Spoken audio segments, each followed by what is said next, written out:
Joc Pederson and Thairo Estrada are Silver Slugger finalists. So we're going to get into the seasons that they had and their futures with the team, which is especially relevant in Joc Pederson's case, next. You are Locked On Giants, your daily San Francisco Giants podcast. Part of the Locked On Podcast Network, your team every day.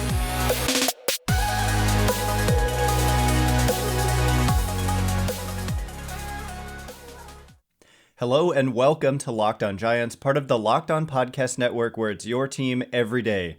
My name is Ben Kaspick, and on this show we provide daily episodes Monday through Friday, talking about the San Francisco Giants in a way that's data-driven and rational, but also simple, passionate, and accessible to all. I'm a former contributor for the baseball statistics and analysis websites Beyond the Box Score and Rotographs. I've been podcasting about the Giants since 2015, and I'm a lifelong fan. Thank you for making Locked On Giants your first listen every day. We're free and available wherever you get podcasts. And coming up on today's show, as I said, well, actually, before we do, today's episode is brought to you by BetOnline. BetOnline has you covered this season with more props, odds, and lines than ever before. BetOnline, where the game starts. And where we start now is talking about Joc Pederson and Thairo Estrada being named Silver Slugger finalists. For Joc Pederson, obviously, as an outfielder, and for Thairo Estrada, they've actually added a new position, which is the utility position. So, I mean, Estrada, he had a lot of starts at second base, but he ends up getting nominated here as a finalist for the utility position. And the way this is voted on is that each team has 4 staff who vote on this. It's the manager and then 3 coaches determined by the team. And so honestly, historically, and even this year, they don't do a very good job. And this is, I could go on a huge tangent about how this kind of shows that sometimes even people very much like in the trenches of Major League Baseball still kind of miss some key elements of what makes a player good at various things. Like, for example, same deal with Gold Glove voting, and Juan Soto, who was so bad defensively this year, he ends up being a finalist in right field for the Gold Glove. And then for the Silver Slugger at the catcher position, Martin Maldonado, one of the worst hitting players in baseball, gets nominated for a Silver Slugger. He's a finalist for a Silver Slugger. So anyway, take these with a grain of salt, because the managers around the game and coaches apparently around the game, they don't always do a great job here. But it's an honor when players on your team are finalists. Now, will they win? That's a different story. We'll get to Thairo Estrada in a minute. But getting to the outfielders, I do think that Joc Pederson has a shot of winning, because, and honestly, at first glance, I was like, there's no way that he'll be named a winner. I believe there's going to be 3 outfielders who ultimately take home a Silver Slugger in the National League, and there are, it looks like, 9 who are finalists. And so for Pederson, what is so interesting is that when I set the minimum to 400 plate appearances, because that's part of the story with Joc Pederson, is that because he's a platoon player, because of all the times he doesn't start when there's a lefty on the mound, or he gets taken out mid-game because a lefty reliever comes in, all of that adds up, and he doesn't have nearly the number of plate appearances as some of the leaders at whatever position, but certainly in the outfield as well. But if we reduce the minimum number of plate appearances to 400 and then look at who are the leaders kind of offensively, because we are talking about a Silver Slugger, nothing to do with defense, and Pederson actually comes in 3rd, and it's pretty much a dead heat with Juan Soto and Mookie Betts among National League outfielders with a 144 weighted runs created plus. And so do I think that managers and coaches around the game are looking at weighted runs created plus? Probably not. And so for that reason, maybe he won't win an award. It's hard to say. These things are kind of unpredictable in a way because of the fact that the voters are who they are, and we don't know exactly what these various managers and coaches are using to come up. I would venture to say they're kind of just looking at back of the baseball card type numbers, average home runs, RBI, and just also their memory of playing these teams, and also their recognition of the player. Because if it's a new guy and their season went a little under the radar, kind of like Thairo Estrada, which is why I was somewhat surprised that he did get the nod, and that's a huge honor for Estrada to get recognized in that way. But anyway, I mean, the results are going to be announced, I think it said November 10th. And so when that happens, we will give you that update as to whether or not these guys come home with the award, of course. But I just wanted to take this opportunity to look at the season that these guys had. And for Joc Pederson, like I said, I mean, when all was said and done, he does end up with one of the better offensive kind of performances in the game. And that is why they platoon him, right? Because if you expose him to more left-handed pitching, the overall, not the counting numbers, more at bats and stuff can only make your counting numbers go up, like home runs, right? They can't go down. But a rate stat like, average on base slugging, weighted runs created plus, which is based on rate stats, that stuff can get dragged down when you have bad plate appearances, right? And so that's why the Giants really just limited his exposure to left-handed pitching all season long. And when all is said and done, he does have this 144 weighted runs created plus, 274 batting average, 353 on base, 521 slugging, 23 home runs in 433 plate appearances. He was just about as good as he could have been offensively in the role that we needed to expect that he would be in, which is the heavy platoon role. So in terms of his exposure to left-handed pitching, he did only have 57 plate appearances against a left-handed pitcher all season long, whereas he had 378 plate appearances against right-handed pitching. And against right-handed pitching, hit 278, 356 on base, 538 slugging, 149 weighted runs created plus. And you might notice that sounds similar to what I said his overall numbers looked like, and that's for two reasons. Number one, the plate appearances against lefties were so few that it doesn't skew the numbers much. But number two, he actually performed okay against left-handed pitching. And this is another example it's a good opportunity for me to mention that we're talking about very small sample sizes when we're looking at single season platoon splits. This is like one of my many pet peeves in baseball, is that we're looking at, whether it's a reliever or a hitter, we're like, this year he does better against lefties. Wow, that's amazing. But the reality is you're talking about irrelevantly small sample sizes. Yes, even 57 plate appearances for Pederson. So this year, he actually had a 112 weighted runs created plus against lefties, which above average overall offense against lefties. So why am I saying he's bad against lefties? Well, if we look at the career numbers against lefties, it's a 72 weighted runs created plus. And because that sample size is far more robust, we really should tilt towards at least believing that that's what's going to happen over a big enough body of work. We believe that more than we believe the 50 plate appearances this year. I'm not saying guys can't improve, but I am saying don't just go all in on believing some suddenly big spike in another direction means that he's changed. It's more likely it just means that he had a good 50 plate appearances, but that if you give him 500, it's going to go in the tank a little bit. And I think that his body language in the batter's box, honestly, against lefties, and just the way he looks uncomfortable pretty much against any lefty, which could have to do with he doesn't face them a lot, and so it's just a different look for him that's more uncomfortable. But he's telling us he's a platoon player. Late in the year, in a non-bunting situation, he was bunting, I think even with 2 strikes, and he ended up striking out.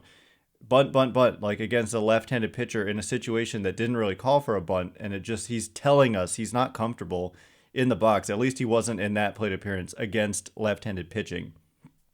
So coming up in just a minute, I want to get into Joc Pederson's future with the Giants. He's a free agent. Are they going to bring him back? Should they bring him back?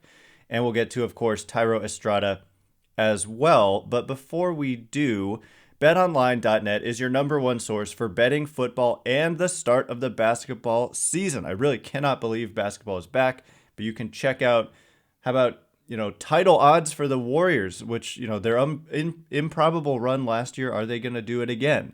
You can check that out at BetOnline. Find all the latest player developments, team matchups, news, podcasts, and in-depth analysis on every game. And as always, BetOnline remains your continued source for all your sports wagering information with live betting and up-to-the-minute scores for every sport out there. The fastest and easiest way to check in on all your favorite games and events, including MLB, MMA, boxing, and golf, including MLB free agency. We talked earlier this week about how the Giants are now the favorites at BetOnline to be the team that signs Aaron Judge if he ends up leaving the Yankees. So all offseason long, we're going to continue to provide these updates, and you can check them out for yourself. Head to the website today or use your mobile device to learn more. BetOnline, where the game starts. All right, as promised, we'll just kind of continue talking about Joc Pederson. His free agency is fascinating as it pertains to the San Francisco Giants because on the one hand, he did all they could have asked in the role that he was in. On the other hand, they need to get better, and he also wasn't great defensively, and wasn't great is a putting it nicely. He was bad defensively, and so I'm torn as to whether or not I think they should bring him back. I think it depends on what the market is for him. Is he going to be a guy who commands multiple years at, I don't know, around $10 million a year? Is he going to get a 3-year, $36 million contract or something? If I were him, I would look to the contract that Kyle Schwarber got with the Phillies and say there's no reason I shouldn't be able to get that kind of deal. I don't think he will, for whatever reason, but Kyle Schwarber I view as kind of a platoon player who's very much defensively challenged out there, and he got quite a nice deal from the Phillies last year, and then the Giants ended up signing Joc Pederson for 1 year, $6 million. So it looked like a similar type of player for just way less money, and then Schwarber went on to have kind of a monster year with the home run ball, but because Schwarber is so challenged defensively, just like with Joc Pederson, the overall production isn't as good as maybe the home runs would suggest. So Schwarber hit 46 home runs. They very much didn't platoon him. He had close to 700 plate appearances, but it was actually just a 128 weighted runs created plus, an example of how Pederson's per plate appearance production was actually better, even though Schwarber hit the most home runs in the National League. And then Schwarber was so bad defensively that overall it was 2.6 Fangraphs wins above replacement for Schwarber in 155 games, 669 plate appearances.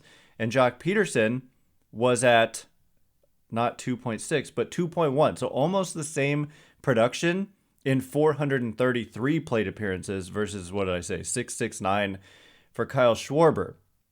And so if you take Pederson and you platoon him with a righty like, Austin Slater, who also did well in his platoon role, it combines to a better overall player. And that's why the Giants do their platooning. But anyway, my point is the contract. If I'm Joc Pederson, I see no reason why I shouldn't try to get the Kyle Schwarber type of contract, 4 years, $79 million. So does that speak to the Phillies making a mistake? I mean, it's hard to say anything they've done is a mistake right now with them playing in the World Series. But I view that more as not a contract I would want to have given out to a player I view more as a platoon player, certainly a defensively challenged player. So I don't see Joc Pederson getting 4 years, $80 million, but it depends on what his market is. And if it's a robust market like that, I don't think that's the type of player, no offense, Joc Pederson, that the Giants should or would overextend themselves to go and get. There are everyday players out there. Not everyone is a platoon player. Recently on Twitter, somebody asked me because I looked at Aaron Judge's platoon splits versus left and versus right. And in his career, they're almost identical, and they're at 163, 164 in his career, weighted runs created plus, just monster numbers against no matter the handedness of the pitcher. And then somebody asked me, can you please look at all the potential targets for the Giants, all these top players I've been talking about, Correa, Bogarts, Trey Turner, Jose Abreu, Anthony Rizzo, on and on and on. And players often have platoon splits. You might have a 140 weighted runs created plus against the strong side of the platoon, and it might be 115 against the weak side or 120. That doesn't mean you're a platoon player because you're better than average against both, so they're not going to take you out. And so for Pederson, though, like I said, career, he's about 30 points below league average production when he's facing a lefty, and he's about 30 points above league average production when he's facing a righty. So that's a platoon player. All the other guys, even though they're worse against same-handed pitching, except Aaron Judge apparently, doesn't mean they're platoon players. So if you're going to make that commitment for tens of millions of dollars over multiple years, why not go out and get somebody who's not a platoon player? Why not go out and get somebody who's not going to hurt you so much defensively? But if Joc Pederson's market isn't that robust, and maybe he could be brought back on another 1-year deal, which frankly, the season he had probably takes him out of that conversation, but I'm not sure. I think teams are wise to the fact that he is a platoon player and he is defensively challenged, but so was Kyle Schwarber, and he got 4 years, $79 million. So that's why I say it's going to be fascinating. Certainly, he's someone they should continue to monitor. I think he was a really important player for this team in 2022, but he's not a slam dunk, like must bring him back. They certainly need to add some impact talent, and he certainly is a quality major league player. There's a role for him on this roster, but it just kind of depends what that market ends up looking like and if it makes sense for the Giants. But it'll be fascinating to watch as the offseason plays out. He is sneakily, possibly a qualifying offer candidate. I don't think they'll give it to him, but they can give it to him. It's a 1-year, 19-point-something million offer.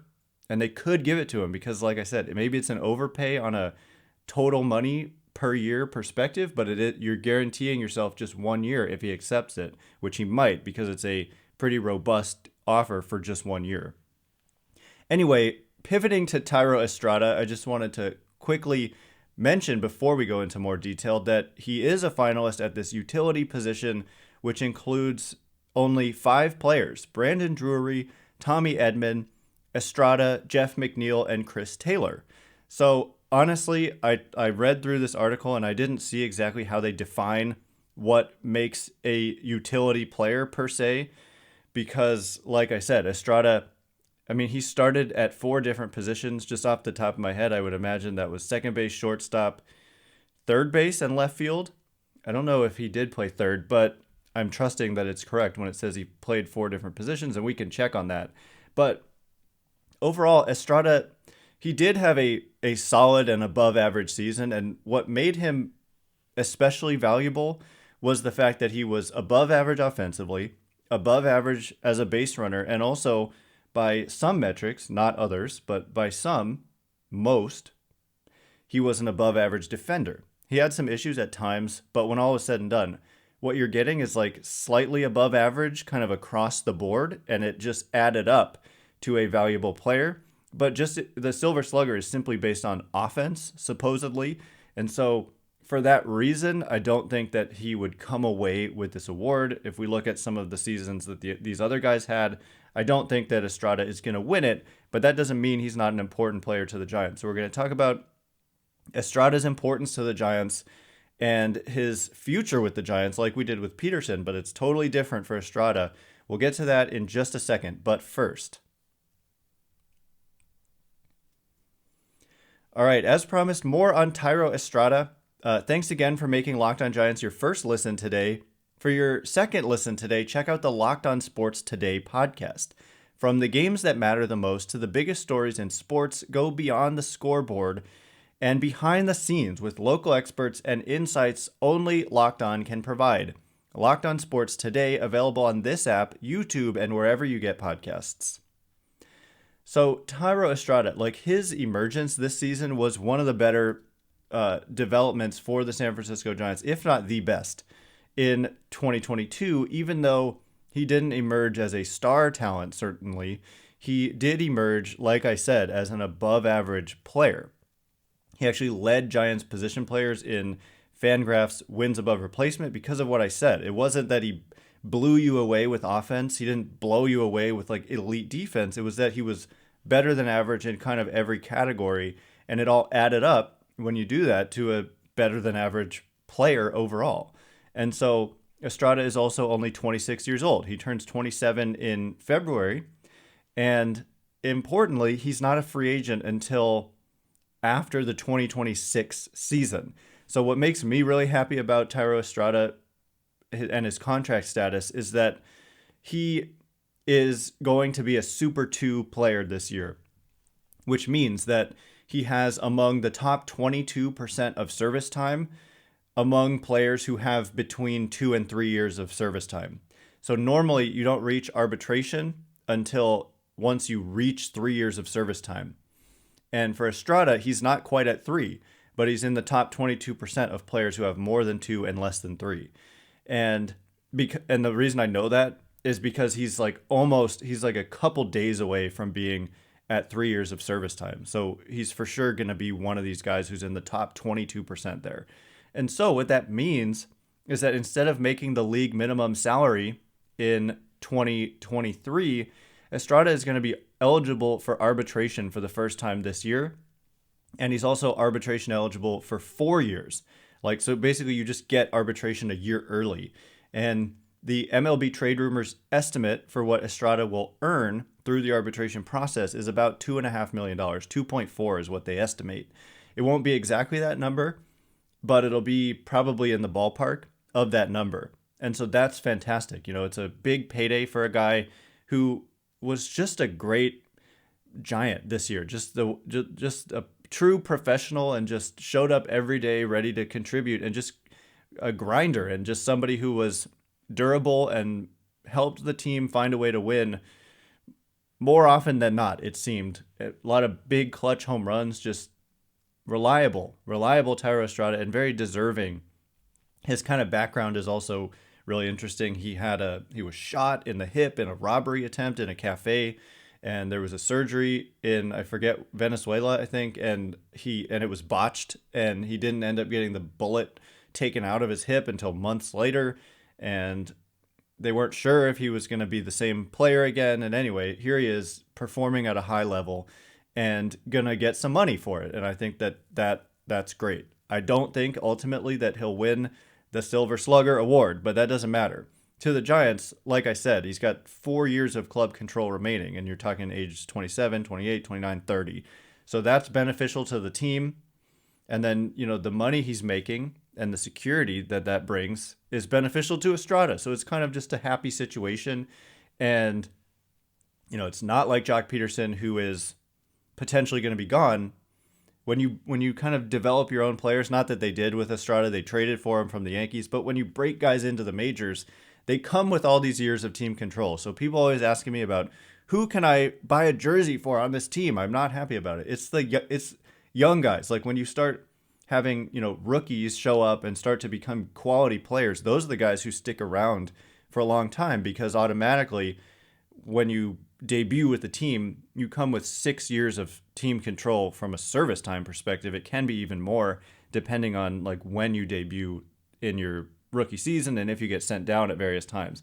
So anyway, I just wanted to lastly point out that last offseason, a big storyline was Donovan Solano, and should the Giants bring him back? And I kept saying he's a little redundant with Thairo Estrada, and they want to give Thairo Estrada that opportunity because Solano is older and you'd be talking about a free agent deal, whereas Estrada is younger and it's more flexible for the team in terms of the team control, and you can go year to year with pre-arbitration or arbitration. And I just have to point out, it worked out. It couldn't have worked out better. Solano didn't have a great season in Cincinnati, a 98 weighted runs created plus, half a Fangraph win above replacement. Fangraph's win above replacement, 304 plate appearances. So this move ended up working out, and there was a lot of pushback that I was receiving for saying that, I think it's okay to let Solano walk. It's kind of like Joc Pederson all over again. I'm saying I think it's okay. It's like if there was a young version of Joc Pederson already on the team and they were just going to give him that role, but they don't in the case of Pederson. But with Solano, they kind of did in Estrada. So Estrada's a more athletic, more versatile, better defensive Donovan Solano. Slightly different offensively, but overall Estrada certainly had the better season, and that ended up being the right move, clearing a path for Estrada to play more. Because if you have Solano at second base, Estrada could have played third when Evan Longoria was hurt, but you didn't know for sure that Evan Longoria was going to be hurt. I know a lot of you are saying, yes, you did. He's always hurt. That may be true, but there's just no denying it ended up being the right decision. And so I just wanted to point that out. Anyway, that is all the time we have for today. Thanks again for making Locked On Giants your first listen today. For your next listen, check out the Locked On Sports Today podcast. The biggest stories of the day, plus instant reactions, big game recaps, and the take of the day. available on the Odyssey app, YouTube, and wherever you get podcasts. Once again, my name is Ben Kaspick. Check me out on Twitter at Ben Kaspick, Kaspick. If you like this show, please support us by hitting the thumbs up, leaving a comment, hitting 5 stars, whatever you could do. We really appreciate it. So thank you in advance. And thanks to everyone who's done so already. Can't wait to be with you again on Monday. Have a great weekend. You are now Locked On Giants.